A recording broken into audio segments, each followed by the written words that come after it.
24. Essa semana comemora-se o dia da Páscoa. E é bem verdade que a Páscoa não é bolinho nem ovo de Páscoa, não é? A Páscoa representa algo muito importante sobre a ressurreição de Jesus.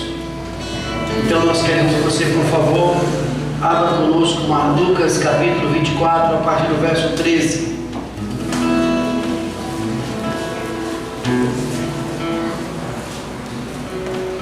Todos acharam?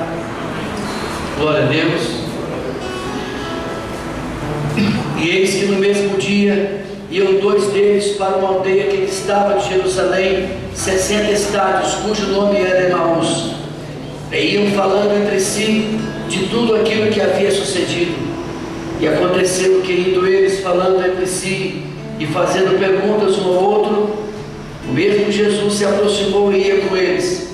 Mas os olhos deles estavam como que fechados, para que o não conhecessem. E ele lhes disse: que palavras são essas, que caminhando trocais entre vós, e por que estáis tristes? E respondendo um, cujo nome era Cleopas, disse-lhe: és tu só peregrino em Jerusalém, e não sabeis as coisas que nela têm sucedido nesses dias? E ele lhes perguntou: quais? E eles lhe disseram: as que dizem respeito a Jesus o Nazareno, que foi um profeta poderoso em obras e palavras diante de Deus e de todo o povo, e como os principais dos sacerdotes e os nossos príncipes o entregaram à condenação de morte e crucificaram. E nós esperávamos que fosse ele o que remisse Israel. Mas agora, com tudo isso, e já hoje o terceiro dia desde que essas coisas aconteceram, é verdade que também algumas mulheres dentre nós nos maravilharam, as quais de madrugada foram ao sepulcro e, não achando o seu corpo, voltaram dizendo que também tinham visto uma visão de anjos que dizem que ele vive. E alguns dos que estavam conosco foram ao sepulcro e acharam-se assim como as mulheres haviam dito, porém não viram. E ele disse: honestos e tardos de coração, para crer tudo o que os profetas disseram, porventura não convinha que o Cristo padecesse essas coisas e entrasse na sua glória? E começando por Moisés e por todos os profetas, explicava-lhes que dele se achava em toda a Escritura. E chegaram à aldeia para onde iam, e ele fez com que iam para mais longe. E eles os constrangeram, dizendo: fica conosco, porque já é tarde, e já declinou o dia. E entrou para ficar com eles. E aconteceu que, estando eles à mesa, tomando o pão, o abençoou e partiu e deu.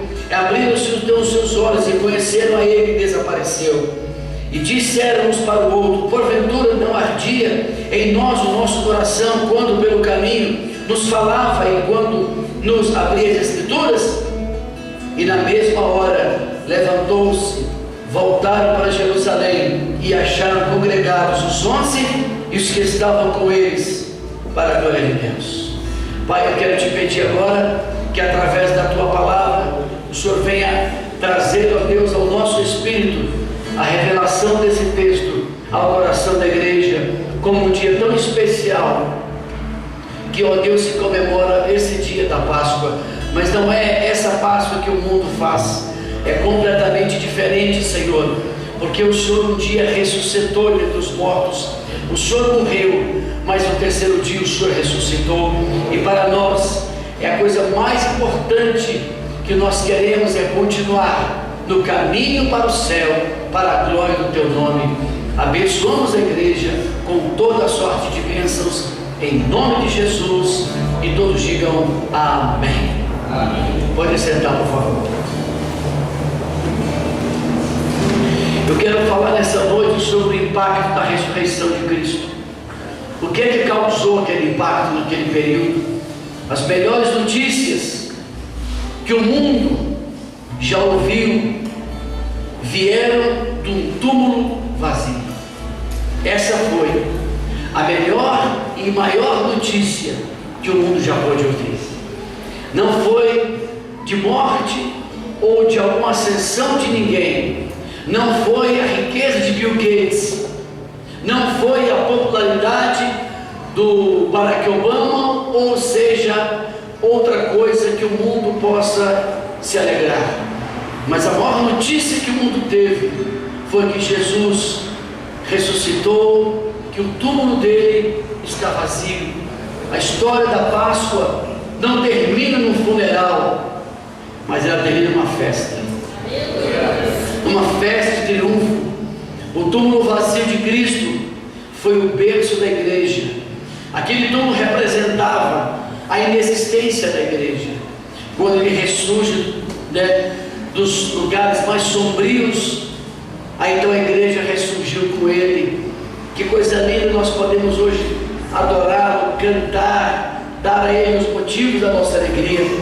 Nós pregamos um Cristo que esteve morto e está vivo, e não um Cristo que esteve vivo e está morto. Estamos pregando o contrário, o Cristo que morreu, mas que ele está vivo. A morte é o rei dos terrores, mas Cristo é o rei dos reis. Glória a Jesus. A morte foi vencida por Jesus. Ele matou a morte, ele arrancou os aguilhões da morte, e a morte será lançada no lago do fogo.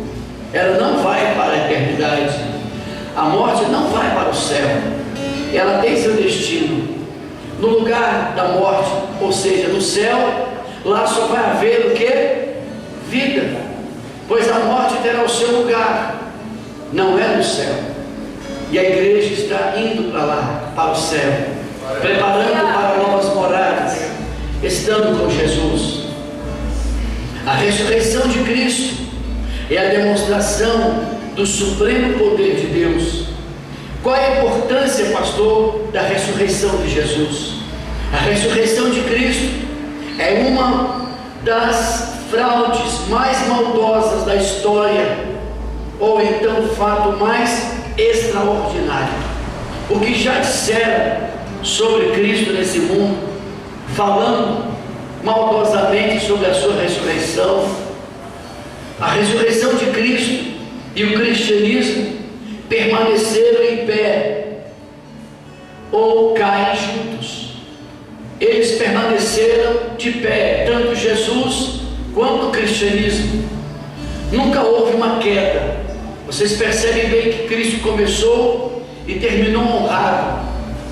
Assim também o cristianismo começou e continua honrado. Ele não baixou a guarda. Sem a ressurreição de Cristo, o cristianismo seria uma religião vazia de esperança, um museu de relíquias do passado, se Cristo não tivesse ressuscitado.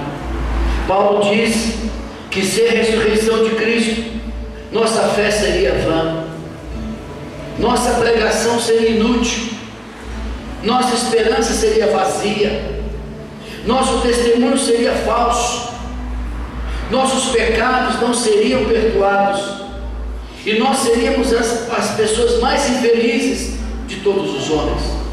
Fico a pensar, como pode hoje tantas pessoas que perdem um momento tão sublime na casa de Deus, como podem tantas pessoas perderem a oportunidade de estarem hoje na casa de Deus, trocam a casa de Deus, esqueceram que Ele ressurgiu e que Ele preparou para nós também um lugar para estar.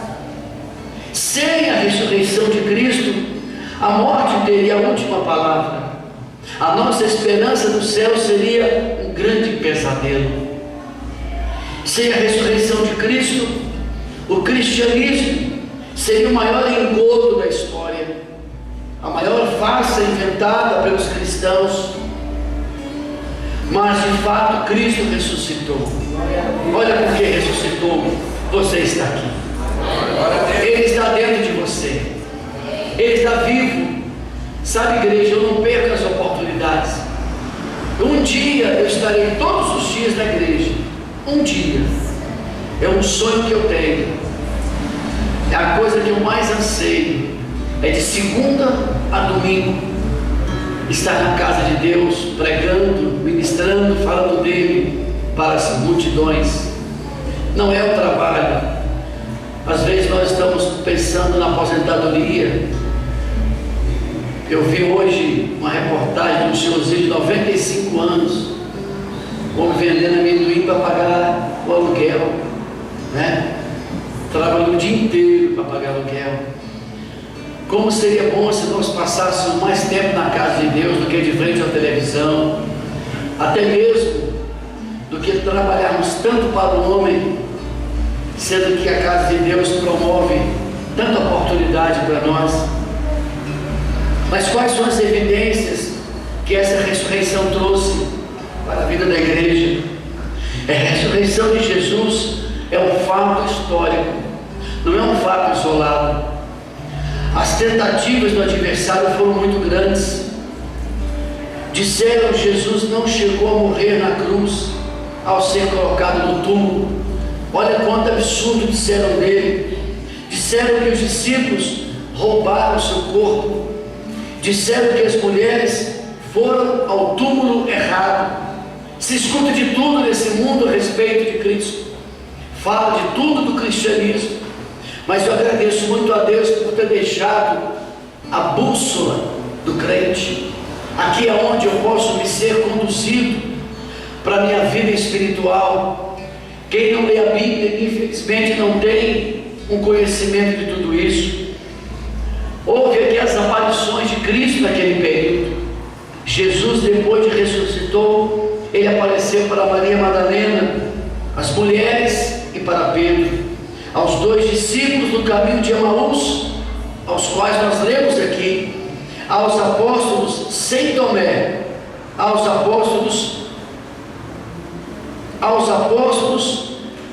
aos 7 apóstolos no mar da Galileia, e uma multidão de 500 irmãos, Tiago, Paulo, Estevão, a João na ilha de Patmos.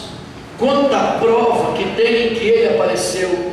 O célebre sermão de Pedro do Pentecoste versou sobre a ressurreição de Jesus. Se Cristo não tivesse mesmo ressuscitado, bastaria ter apresentado o corpo morto de Cristo à multidão, e o cristianismo teria sido esquecido naquela manhã. Se eles tivessem pegado o corpo de Cristo morto, estirado e levado para todo mundo notar que ele não ressuscitou, o cristianismo teria sido anulado naquela manhã de domingo. Mas eles não acharam o corpo dele. A ressurreição de Jesus é um fato psicológico. Como, pastor? Os discípulos, acuados pelo medo, desânimo, pessimismo, eles foram poderosamente transformados, tornaram-se ousados, valentes, poderosos no testemunho, enfrentaram ameaças, enfrentaram açoites, prisões, morte, martírio, sem jamais recuar. Como é que alguém poderia fazer isso para alguém que, se tivesse sido realmente morto e não tivesse ressuscitado? Quem faria isso? Ninguém faria. Mas aqui esses homens passaram por isso. A mudança dos discípulos é uma prova incontroversa da ressurreição de Jesus. A ressurreição de Jesus também é um fato sociológico, não só psicológico, mas um fato sociológico. Uma igreja cristã, ela foi estabelecida sobre a rocha dessa verdade incontestável. Gente de todas as nações, raças, tribos, línguas e povos uniram-se em torno dessa verdade suprema. Ela é em toda a sociedade. Você vê as pessoas quando se reúnem em conferências, em simpósios, em congressos a nível mundial. Você vê gente de todas as nações nas suas línguas dizendo Jesus e dizendo o amém e o aleluia, o amém e o aleluia, que é universal essas palavras. No mundo inteiro se fala amém, no mundo inteiro se fala aleluia, e no mundo inteiro se fala Jesus de Nazaré. Que coisa extraordinária é o nome impactante dele que foi. Por isso que ele é um fato sociológico. No mundo inteiro se proclama este nome. O túmulo vazio de Cristo foi o berço da igreja. Mas os discípulos, antes do impacto da ressurreição, o que é que aconteceu com eles? Parece que hoje muita gente não acredita. Tudo o que acontece deve estar em torno da ressurreição de Jesus. Nós não podemos imaginar que a nossa vida ela vai se acabar de uma forma mais trágica. Eu tenho que sempre pensar que as oportunidades que Deus está me dando foi por causa da sua ressurreição, porque Ele está de pé, porque Ele me deu a chance de sobreviver, Ele me deu a chance de conhecê-lo. Seus olhos, a Bíblia fala no versículo que eu li para vocês do capítulo 24, do capítulo versículo 14 e 15, que eu não vou ler de novo. Seus olhos estavam cegos a despeito da proximidade de Jesus. O que aconteceu aqui? Os dois que estavam no caminho de Emaús não conseguiram ver que era Ele. O que eu aprendo aqui? Eu aprendo que tem muita gente dentro da igreja que parece que não conhece mais Jesus, estão distantes de Jesus, não conhece a sua voz mais, não sente mais nada. E é importante que a gente aproveite essa chance que Ele nos dá. Muitas vezes caminhamos pela vida vencidos, como se a morte tivesse a última palavra, e como se Jesus não tivesse ressuscitado. Embora Jesus está perto, nós não percebemos. Às vezes Jesus veio ao nosso encontro, como foi o encontro dos discípulos no mar da Galileia, mas pensamos que Ele é um fantasma e ficamos cheios de medo. Foi assim que eles viram Jesus andando sobre as águas e disseram: mas lá parece um fantasma. E não era um fantasma, era Jesus. Você está vendo que muitos de nós estamos vendo sombras, estamos com medo da vida, andando parecendo que a nossa vida vai terminar amanhã. A ressurreição está aqui, é para isso, ela foi feita para isso. Se Ele ressuscitou, eu também com Ele, você ressurgimos com Cristo, e eu devo permanecer olhando para Ele assim. Irmãos amados, os seus olhos estavam tapados a despeito do relato das Escrituras. No versículo 25, a incredulidade coloca a venda nos nossos olhos. É impressionante que as pessoas que estão dentro da igreja, não vou dizer os ímpios, mas aqueles que frequentam a igreja, tem um momento assim que a gente fica incrédulo, não acredita. A gente pede oração, fala: pastor, me ajuda. Mas de repente vem aquela presença na gente de que nada vai dar certo, de que não vai ter um resultado que a gente satisfatório a todos nós. Nós não podemos ter esse tipo de olhos. Temos que acreditar nas Escrituras. O que Ele fez por nós, ninguém pode fazer, ninguém poderia fazer.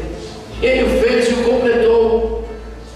Jesus abre as Escrituras e a expõe para os discípulos, mostra-lhes como todas as Escrituras apontam para eles e para as suas vitórias sobre a morte. Mas eles não compreenderam, não entendem, não porque falta luz, mas porque falta visão. Assim hoje está muitos que não têm mais essa perspectiva. Eu assisti hoje, no momento de tarde, uma personagem na televisão que desde criança ela era pobre, e ela, parece que para os irmãos, ela foi a moça, a mulher que mais entrou, lutou, batalhou, e ela contando a vida dela, disse: meu Deus, só o apartamento dela vale 20 milhões. Uma menina que não tinha nem um pão para comer. E ela disse: eu lutei, eu me esforcei, eu acreditei que eu ia ter, eu acreditei que eu ia fazer, e eu acreditei que eu ia alcançar. Sabe, assim que nós temos que ser, não pessoas pessimistas, de jeito nenhum. Quando eu falei para Deus que eu gostaria que Deus me abrisse a porta do ministério, eu sabia as lutas que eu ia enfrentar, não desisti, não abri mão delas. Mas é por isso que Deus chama você para acreditar na ressurreição. Ele está vivo, mas tem hora que a gente permite a incredulidade tomar conta. Quando os nossos olhos não são iluminados pela palavra, nós caminhamos pela vida cabisbaixo, achando que a morte é mais forte que a vida e que o mal é mais forte que o bem. Seus olhos também estavam fechados a despeito dos testemunhos dos irmãos. Do versículo 22 ao 24, aqueles discípulos já tinham várias evidências da ressurreição de Jesus. As promessas de Jesus de que morreria e ressuscitaria ao terceiro dia, estava lá, túmulo vazio. As mulheres viram-no ressuscitado, os anjos deram testemunho da ressurreição. Não há sombra de dúvida do que ele ressuscitou. Eu não quero saber se os deuses astronautas vão falar que não foi verdade. Não quero saber se os cientistas contemporâneos vão falar que a Bíblia foi escrita por homens que não foram inspirados. Não me interessa saber o que vier hoje, o que nascer hoje e falar contra as Escrituras. Nós não podemos nem sequer escutar, nem sequer ouvir, porque não é verdade. O que eu tenho de acreditar é o que está aqui. Foi o que Paulo disse: eu sei quem tenho crido. Ele se firma a palavra em cima do que ele acreditava, e é o que a igreja de hoje precisa também. Ao sair do trabalho, ao voltar para casa, a vir para a igreja, acreditar que o seu dia amanhã não será o mesmo de hoje, será um dia melhor, será um dia mais auspicioso, será um dia mais convidativo, será momentos especiais que você vai ter com Deus. É você ter aquela ânsia de chegar logo em casa e ter um momento a sós com Deus na oração. É de você chegar em casa, antes de pegar sua Bíblia e ler a Bíblia de capa a capa. Eu estava conversando com o dono dessa loja aqui, eu fiquei realmente espantado e com vergonha. Com vergonha. Ele já leu a Bíblia 15 vezes, toda ela. 15 vezes. Eu fico, meu Deus, meu Pai. É um momento que a igreja de hoje precisa compreender. Nós não podemos ficar lutando contra aquilo que já foi dado, estabelecido, reafirmado e confirmado por Deus. Alguns dos discípulos já haviam visto o túmulo vazio, mas eles ainda estavam carregados de dúvida. No versículo 21, eles falam assim: e nós esperávamos que fosse ele o que remisse Israel, mas agora, com tudo isso, e já hoje, o terceiro dia que essas coisas aconteceram, no terceiro dia, eles já estavam desacreditados que Jesus ressuscitaria. Pedro abandona tudo e vai pescar. Imagine só a dissolução que teve entre eles, de falar assim: foi em vão tudo que eu passei ao lado dele. Para que eu perdi meu tempo, larguei meu emprego, larguei tudo para seguir. Olha o que aconteceu, olha a minha decepção. É assim que muita gente hoje está vivendo, não está acreditando mais que Jesus está vivo, que Ele pode mudar a minha história, que Ele pode mudar tudo que está errado dentro de mim. Eu tenho de continuar persistindo. Eu não desistirei, meus irmãos, eu não desistirei. Eu só não posso ir atrás se você não quiser mais. Mas se você ainda quiser, ainda tem um pastor que vai atrás de você. Mas no dia que você falar assim: eu não quero mais, pastor, para de ficar no meu pé, aí eu te entrego para Jesus e te deixo em paz. Mas enquanto existe dentro de mim aquele fogo abrasador, a certeza daquilo que eu vou conseguir, eu vou continuar, porque eu sei que Ele está na minha frente. Ele vai abrindo caminho, Ele vai rompendo barreiras, Ele vai destruindo tudo que tiver no meu para poder me destruir. Eu acredito e creio em Jesus, creio na sua memória, creio na sua força, creio na sua palavra, creio nele de todo o meu coração, não tenho uma dúvida dentro de mim do que ele é e do que ele é capaz. Glórias ao nome de Jesus. Por isso, hoje tem muita gente vivendo esse reducionismo, esse achatamento de vida, porque não dão crédito ao testemunho que outras pessoas têm dado no poder da ressurreição nas suas vidas. E o mais engraçado é que muita gente não tem testemunhado mais das suas próprias vidas com Deus. Eles contam, é impressionante, mas vocês de vez em quando veem esses testemunhos que eu já não consigo assim me meter, e só ouvi: olha, eu era pobre, agora fiquei rico, eu tinha um carro, tenho 5. É incrível como esse tipo de coisa está sendo assim, né? Eu digo que é mais uma pobreza espiritual nas pessoas, porque vai em busca do que é perecível. Uma coisa linda é quando eu vejo a pessoa falar assim: olha, eu mudei, hoje eu penso diferente, hoje eu sei que eu tenho que estar mais na casa de Deus, hoje eu sei que eu tenho que orar mais, hoje eu sei que eu tenho que ser fiel, hoje eu sei que eu tenho que cuidar mais da minha família, hoje eu sei que eu tenho que estar na casa do Senhor. São mudanças que elas não precisam de eu fazer qualquer parafernália na igreja, ou fazer o culto de um picadeiro, para que você possa vir para o culto e ficar escravo daquele culto, para receber as coisas que você precisa. A ressurreição me diz isso. A ressurreição me dá todo esse parâmetro. Ora, se Jesus ressuscitou, eu só tenho que crer, e quando eu creio, eu passo para Ele: Senhor, eu te adoro. Ontem eu ensinei uma coisa muito interessante na ministração. Quando os irmãos contam o seu testemunho, a gente geralmente vem, pega o microfone e conta a bênção para Deus. Amém, tem que você fazer isso. Mas uma coisa linda que a Bíblia ensina é que eu tenho que adorar primeiro a Deus, depois contar o que Ele me fez. Como é que eu faço isso, hein? Claro que eu posso fazer em casa, posso fazer na igreja, mas isso é importante que vocês aprendam. Aprendam a adorar primeiro, porque é a maneira de gratidão que você dá a Deus antes de liberar o que Ele te deu. Obrigado, Jesus. Eu vou cantar para ti um hino de gratidão. Eu vou te exaltar agora com um hino de louvor, porque o Senhor merece. Talvez aqui dentro, quantos de vocês que já ganharam emprego, salário, casamento, carro, apartamento, viagem, dinheiro e tudo, e nunca parou primeiro para dar a Deus um momento de adoração dentro da tua casa, com a sua família, por aquilo que o Senhor te deu? Quantos que nunca fizeram isso?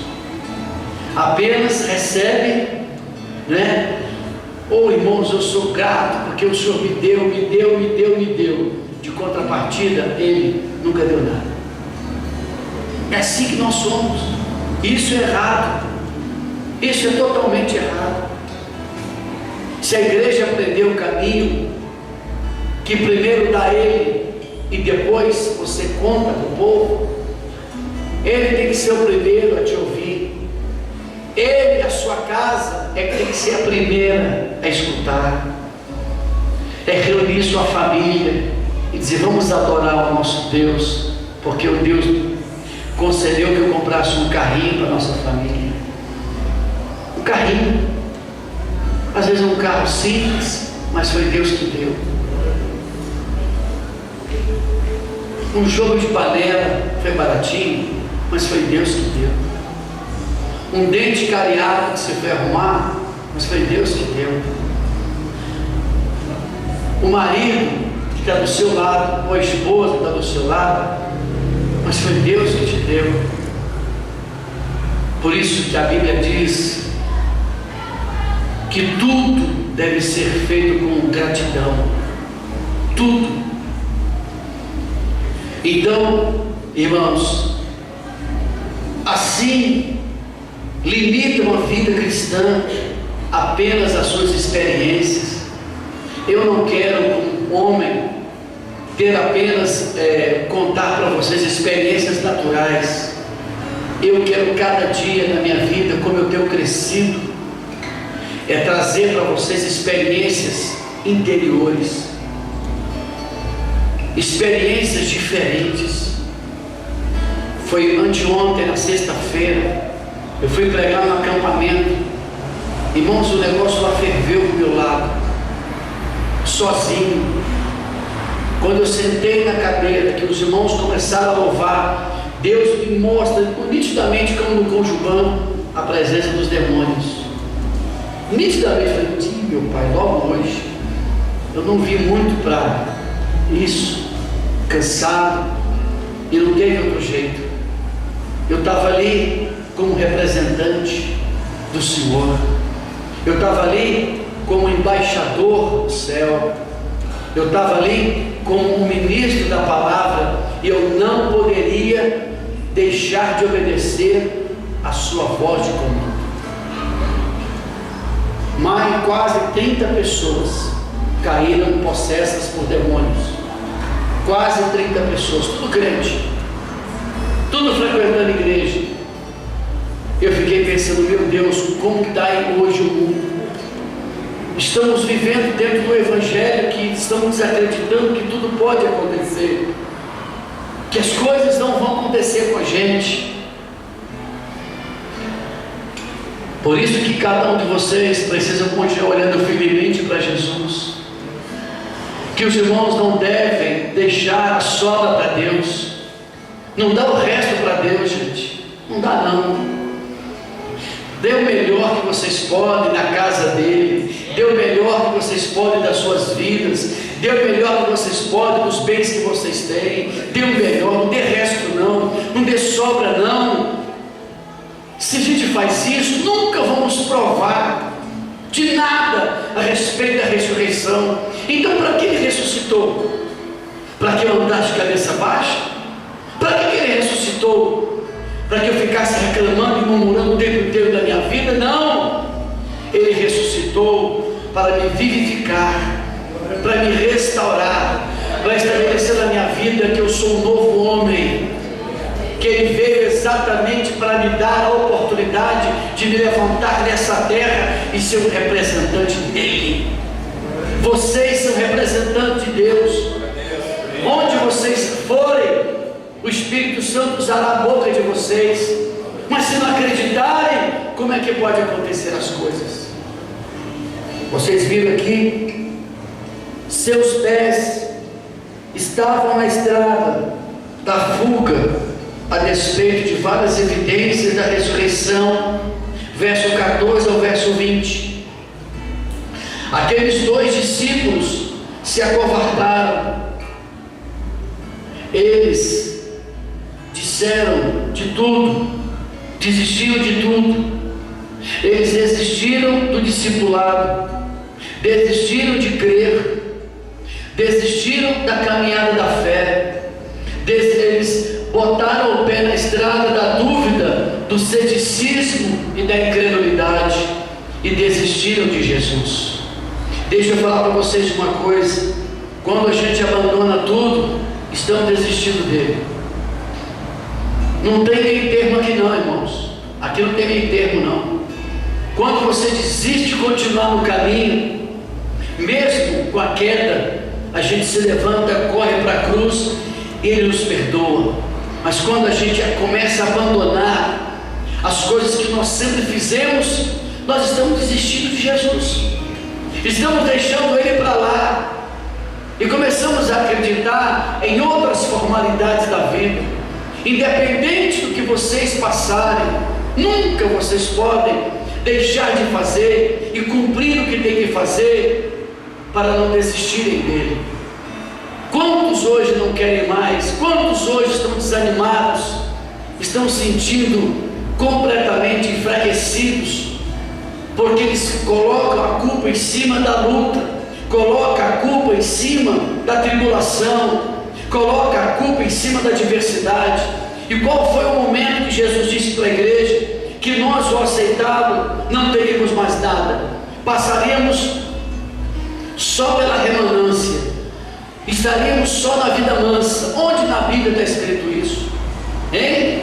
Quantos de nós, por causa de uma pequena luta, uma coisa que acontece, começamos a deixar de lado as coisas rudimentares que nós aprendemos na nossa conversão? Olha hoje a dificuldade que você tem.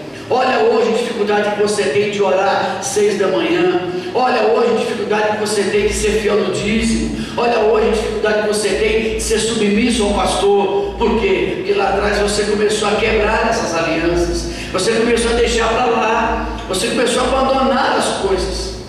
E quando a gente quer voltar, tentar voltar, nós temos resistência.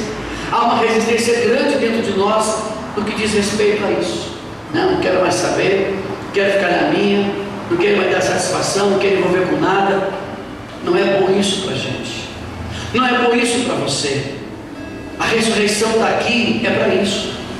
Jesus ressuscitou, não foi para me ficar andando, só reparando as coisas, reclamando de tudo. Ele ressuscitou, não foi para me ficar dando brecha, abandonando a minha vida espiritual. Pelo contrário, Ele ressuscitou para manter a palavra dele, para poder manter o cristianismo em pé, para manter a igreja viva, para manter o Espírito Santo dando continuidade à obra redentora. A ressurreição dele tem muito valor, é a coisa imensurável a ressurreição de Cristo, mas muitos crentes não estão dando o mínimo valor a isso, o mínimo valor. Ele está mais lá onde ele estava. Se ele está dentro de você, então reage naquilo que te deixa parado. Tome uma decisão naquilo que está te prendendo, está te segurando. Ressurge com ele hoje. Levante-se com ele hoje. Se posiciona com ele hoje. Tem muita gente que vive um projeto de vida assim. Sua história termina na sexta-feira da paixão e não no domingo da ressurreição. Infelizmente tem muita gente fazendo isso. Termina na sexta-feira, acabou. Mas esquece que o terceiro dia ele vai se levantar. Eu tenho que estar com meus ouvidos atentos, porque a pedra do sepulcro vai rolar e ninguém vai segurar ele. E ele vai continuar dirigindo esse exército no mundo que ele tem, a sua igreja, a igreja viva, a igreja imaculada, a igreja lavada pelo sangue dele. Quem tem a presença dele aqui? Quem tem o sangue dele? Dê um grito de glória. Aleluia! Se Deus é Senhor da sua vida, precisa de levantar. Gente que abandona a igreja e volta triste, decepcionado e sem esperança para o seu passado de sombras. Eu fico vendo gente que volta para o seu passado de sombras. Estava num momento de alegria, estava num momento de refrigério, estava num momento de glória e voltou para o seu passado. Preferiu voltar do que continuar. Eu digo a vocês uma coisa: nunca desistem em vocês. Não deixe esse presente voltar ao passado. Esse presente tem que continuar a ser presente, para ter um futuro mais auspicioso, com mais alegria. Seus pés caminhavam para o ocaso e não para o amanhecer. Verso do 13 ao 20. Olha o que aconteceu aqui. Emaús ficava no oeste, e o dia já estava se pondo. Caminhavam para o entardecer, caminhavam para o ocaso. Tem muita gente assim, só olha para o passado, mas o cristão não caminha para o ocaso, mas para o amanhecer. Eu caminho para o amanhecer, eu não caminho para o acaso. Eu tenho que amanhã levantar e saber que a esperança minha continua viva, que Ele prometeu na sua palavra que antes que eu morresse eu não seria decepcionado, Ele não me abandonaria, que os meus sonhos não seriam frustrados. Eu tenho crença nisso. Eu sei que essa igreja vai crescer muito. Pode acreditar, pode acreditar que muitos de vocês vão ser vasos usados com tanto poder. Já tem vários sendo usados, mas Deus vai usar mais. Já estou vendo aí, sabe o que? Deus levantar no meio da igreja um vaso e dizer assim: assim diz o Senhor. Eu acredito nisso. Eu acredito naquilo do impossível. Eu acredito em pessoas que já chegou a falar para mim: pastor, eu não dou conta de fazer nada, e essa pessoa ser mais usada por Deus do que aquele que achava que ia ser usado. Eu acredito nisso, pois vocês têm que levantar no dia seguinte, no amanhecer, na esperança que as coisas vão ser diferentes. Meus amados irmãos, não se concentre nos problemas, mas concentre-se nas soluções. Não se desespere com a sexta-feira da paixão, olhe para o domingo da ressurreição. Não viva como um vencido, mas viva como um vencedor. Aleluia, aleluia. Seus corações estavam tomados de profunda tristeza. Olha aí, galera, verso 17. Eu não vou ler, vocês acompanhem aí. Estou pregando Bíblia. Se quiser acompanhar, crente, estudioso, tem que acompanhar o que pregador fala. Não fala besteira aqui, você não entende e não acredita. Então acompanha a Bíblia. No verso 17: seus corações estavam tomados de profunda tristeza. Estavam tristes, quando deveriam estar exultando de alegria. Quantas vezes nossa vida é uma vida sacra de lamento, dor, tristeza, porque não tomamos posse do poder da ressurreição na nossa vida. A vida cristã é uma vida de esperança e de alegria. Irmãos amados, sejam alegres nas suas vidas. Sejam alegres nas suas vidas, independente da situação, meus irmãos. Vocês podem levantar de manhã com a geladeira vazia, mas vocês podem naquele momento ajoelhar e dizer: Senhor, te dou graças, porque nesse momento a minha geladeira está vazia, mas eu sei que Tu és o Deus que proverá. Não sei de onde Tu enviará o mantimento, mas eu creio que no dia de hoje a provisão virá. Amém. Nós temos que aprender a viver isso. Deus, eu acredito. Na tua casa, teus filhos saíram de casa. Você se diante de Deus: Senhor, eu creio, mesmo que meus filhos estão fora de casa, mas eu estou aqui na tua presença com o meu esposo ou com a minha esposa. Eu acredito, Senhor, porque o Senhor ressuscitou. Nada está sepultado, nada está morto, tudo está vivo. E eu sei que aonde meu filho estiver nesta hora, o Senhor há de conceder que ele dê meia volta e entra nesta porta, pela porta da frente. Só que nós não fazemos isso. Nós desacreditamos, ficamos tristes por causa de uma luta que aconteceu. Estou ensinando vocês para não fazerem como os discípulos fizeram. Alegrem-se, deixem seus rostos alegres mesmo diante de toda a situação que podemos passar. Irmãos amados, é hora de você sacudir o jugo da tristeza do coração, da família. Sacode esse jugo, joga fora. Seus corações estavam perturbados pelo drama do sofrimento do justo. Verso 19 e o verso 20. Como conciliar o fato de Jesus ser o amado de Deus, poderoso em obras e palavras, e mesmo assim ser pregado na cruz como um criminoso? Talvez esta é também a sua angústia. Ver o justo sofrer, o piedoso sendo injustiçado, o inocente pisado. Como conjurar o amor de Deus com o sofrimento do justo? Como fazer isso? Nessas horas a gente esquece que Ele existe.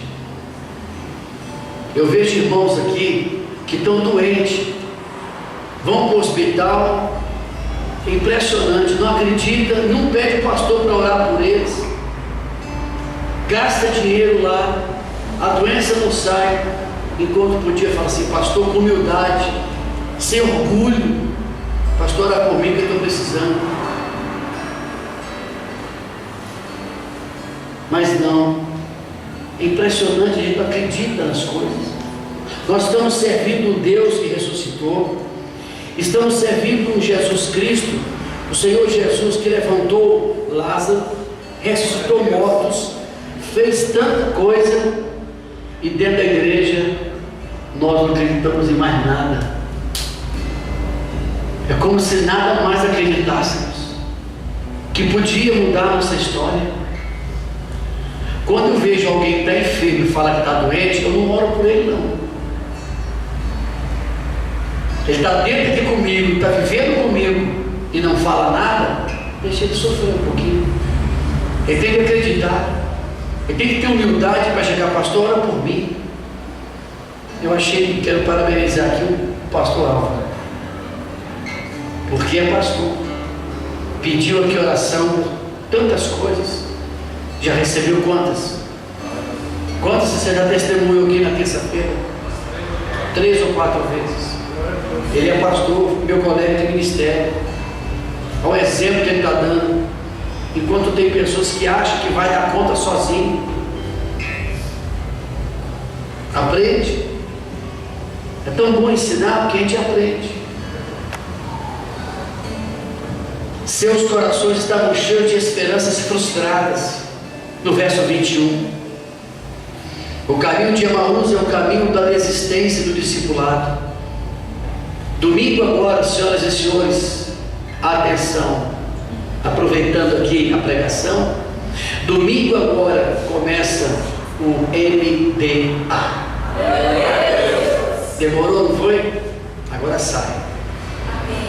Domingo agora, eu vou dar um café da manhã de 7h30 a 8 horas. 7h30 já estou tomando café. É um presente para os nossos discipulados. Levanta da cama cedo, se vira, bota um palito de fósforo no olho para acordar, coloca o celular não só para telefonar, mas para despertar, e não chegue atrasado. Não chegue atrasado. Não comece errado. Não seja fracote. Começa cedo. Seu pastor vai estar aqui cedo. Vou ensinar vocês a não desistirem do projeto que eu quero pela igreja, do projeto que está sendo implantado para a igreja, crescimento. Vamos aumentar o número de pessoas. Quando alguém se converter, quando alguém reconciliar, você vai pegar essa pessoa pelo braço, só vai largar ela depois que ela descer o batismo, vai na casa dela. Eles desistiram do caminho do discipulado. Assim não tem como, não se pode abandonar. Alguns lares aqui vão ter que abrir a porta para a igreja, para o culto ser feito lá. Quem vai pregar é você, eu vou só coordenar. Estamos dando a você a oportunidade de você crescer. Não fique como eles, frustrados. O caminho de Emaús é o caminho da desistência, é o caminho dos sonhos desfeitos, é o caminho da esperança morta, é o caminho da falência dos projetos, é o caminho daqueles que acham que não tem mais jeito, igual Pedro foi pescar. Talvez você pense assim do seu casamento, do seu trabalho, da sua vida. Você já arrumou as malas, já botou o pé na estrada da fuga. Irmãos, não desanime, não olhe para trás mais, irmãos, para não tornar uma estátua de sal que não serve para nada. Não façam isso. Agora que vocês estão no projeto, no caminho da fé, andem, continuem. E qual foi o impacto da ressurreição? E eu termino. Qual foi o impacto da ressurreição? Primeiro, olhos abertos pela explicação das Escrituras. Verso 26, 28, 31. Jesus revelou pelas Escrituras, ele disse: examinai as Escrituras, porque são elas que testificam de mim. Não adianta ficar procurando profecia por aí. O caminho da profecia está aqui. Examine a Escritura, a igreja. Se eu estou pregando aqui a Bíblia, acompanhe comigo, para que não esteja falando bobagem para vocês, inventando um modelo aqui, dizendo: Deus está me dando, mostra uma chave, uma cadeira, um palácio, um carro, para você ficar fissurado, e de repente não é nada disso, veio uma bomba, aí vem de repente daqui um mês, aí vem lá uma pressão. Ai, pastor, não entendi mais nada. O senhor me falou que Deus ia fazer isso, estou passando uma crise agora. Está vendo como não pode? Tem que ir para as Escrituras. Quem disse isso? O teu Deus, o meu Deus. Examine as Escrituras. Precisamos examinar as Escrituras todos os dias, porque elas testificam de mim. Hoje muitos crentes estão buscando conhecer a Jesus fora das Escrituras. Se você quer conhecer mais a Jesus, examinai as Escrituras. Se você quer luz na sua vida, ele fala o quê? Lâmpada para os meus pés é a tua, é o quê? Pois é, ainda bem que não é celular, né?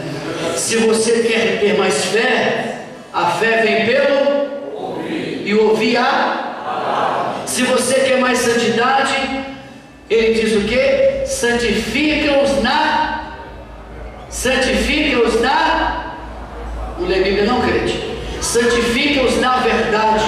A tua palavra é a verdade. Quer mais, crente? Se você quer ser bem sucedido na vida, leia as Escrituras. Passa a me conhecer melhor. Quando conhecemos em nosso caminho em que Jesus está vivo, não há mais espaço para preocupação, desespero, não há mais. Pode até naquele momento a gente sentir, mas logo o Espírito Santo vai falar assim: você tem contigo a vitória certa. Fala com Ele, peça a Ele, conversa com Ele, abra o seu coração para Ele e Ele te ouvirá. Você quer mais o quê? Hein, irmãos? O que você quer mais? Pregando um Cristo ressurreto, corações ardentes pela comunhão. Eu quero que vocês tenham um coração ardente para a comunhão com Ele, sabe? Verso 29 e 32: quando temos comunhão com Jesus vivo, nosso coração arde, o fogo de Deus nos inflama, há entusiasmo dentro da gente, o vento do Espírito sopra sobre nós e remove as cinzas do comodismo e reacende o fogo do zelo para o nosso coração. Sai desse comodismo que vocês estão vivendo. Para ficar dormindo o tempo inteiro, deitado o tempo inteiro, dentro de casa, fazendo o que o dia inteiro. Não vem para a escola dominical, hoje tem escola dominical, não vem para a escola dominical, não vem para o culto de terça-feira agora, que é a campanha de portas abertas, não vem sexta-feira para a oração, vem cansado, vem suado, vem como você estiver. Deus está te olhando. Quem quer vitória se esforça. Se esforça, foi o que o Senhor disse para Josué: esforça-te, tem de bom ânimo.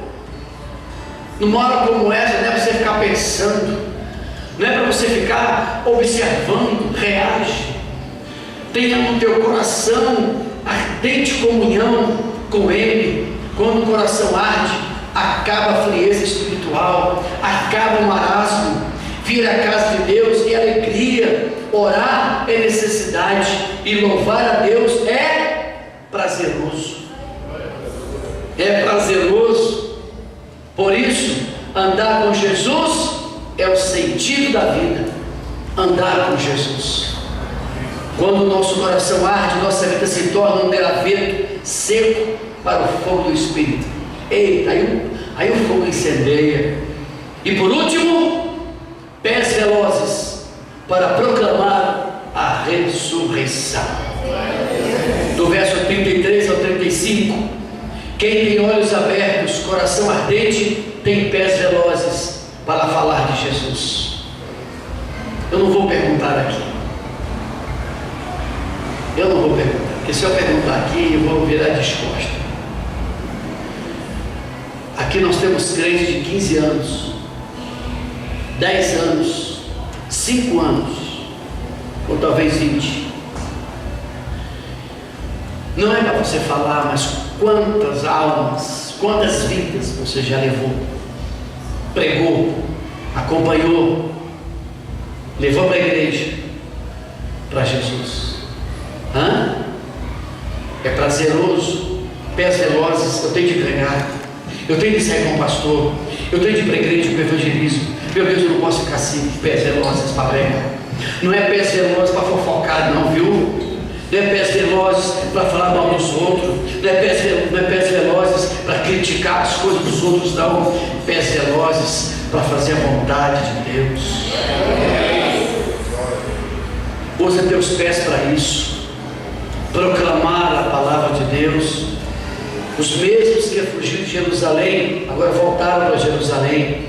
Eles que desejam que já era tarde, não se importam com os perigos da noite. Eles que deixaram o convívio com os discípulos, volta agora a companhia deles. Nem distância, nem noite os prende, nem eles voltam para ter comunhão e para proclamar que Jesus está vivo.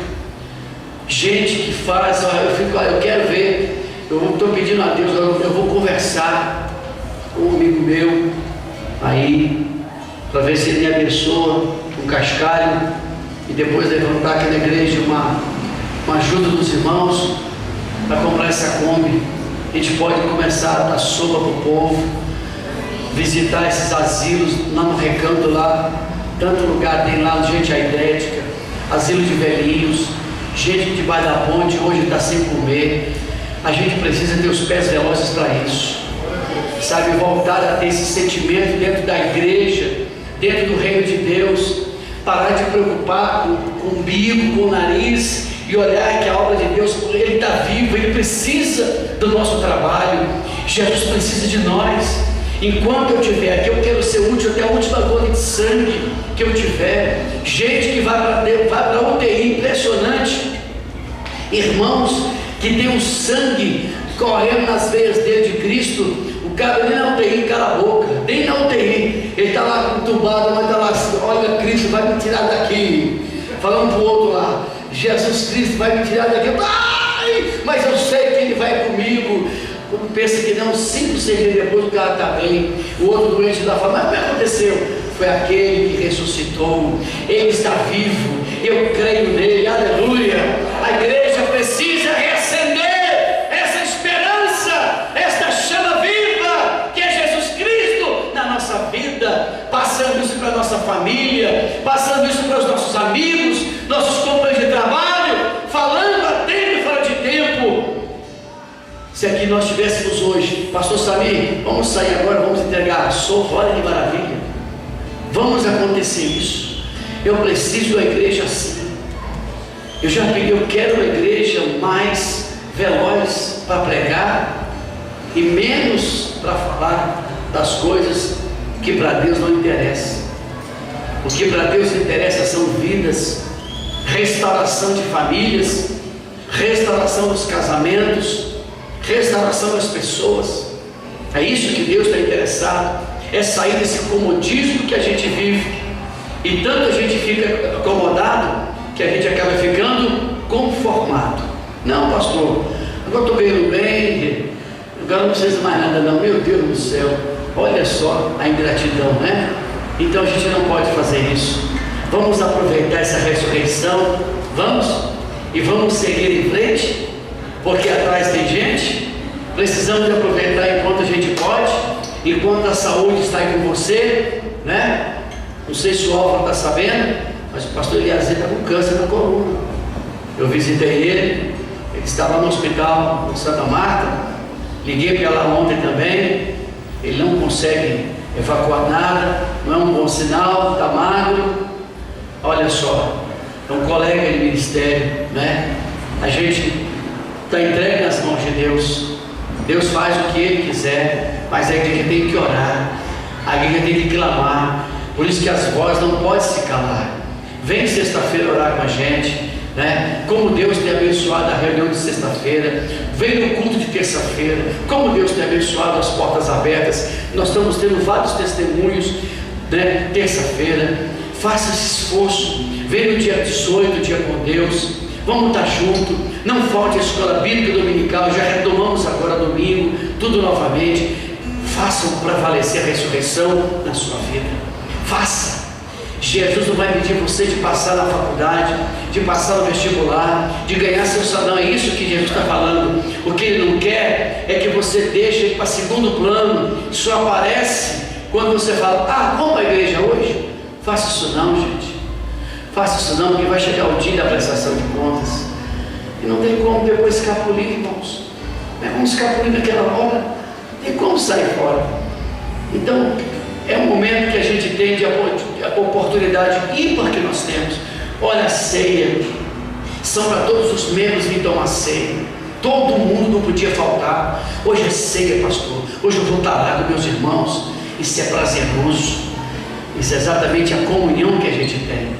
Sabe? Esse laço de aliança que a gente tem. Tudo que a gente estiver promovendo, eu convido vocês, participem. Participem enquanto nós temos. Porque vai chegar um dia que muita coisa vai acabar. Muitas coisas já acabaram. Não podemos deixar isso acabar. A palavra, a comunhão, a ressurreição, o partir do pão, abraçar o irmão, e quando a gente pode olhar para você, apertar sua mão, eu sei lá se amanhã vou estar na UTI, eu sei lá se amanhã alguém vai estar na UTI, e de lá sobe. A gente não sabe o dia de amanhã, o dia de amanhã não me pertence. Se eu tiver de fazer, tem que fazer hoje. Se o irmão está afastado, volta hoje. Se o irmão não é crente ainda, torna-se crente hoje em Jesus. Se o irmão está infiel, torna-se fiel hoje. Se o irmão está querendo fazer coisa errada, não faça. Acaba hoje. Tudo Jesus disse: se hoje ouvires a minha voz, não endureçais os vossos corações. Não deixe para aceitar Jesus como chegar à última hora. Eu já vi tanta gente fazer isso. É só falar assim, aceito. Ele leva. Se eu perguntar aqui, quem quer morrer aqui hoje? Algum candidato? Olha o que eu faço, oração, tu cai fora agora. Ninguém quer? Então aproveite a vida servindo a Deus, não ficando conformado como você está. Desconforme. Deixa dar uma loucura santa em você. Faz alguma coisa. Aproveite a ressurreição, porque Páscoa não é coelhinho e nem chocolate. Páscoa representa a coisa muito mais elevada, que Ele está vivo, ressuscitou, e ninguém pode deter Ele. Ele é o primeiro e Ele é o único. Aleluia. Palmas para Jesus.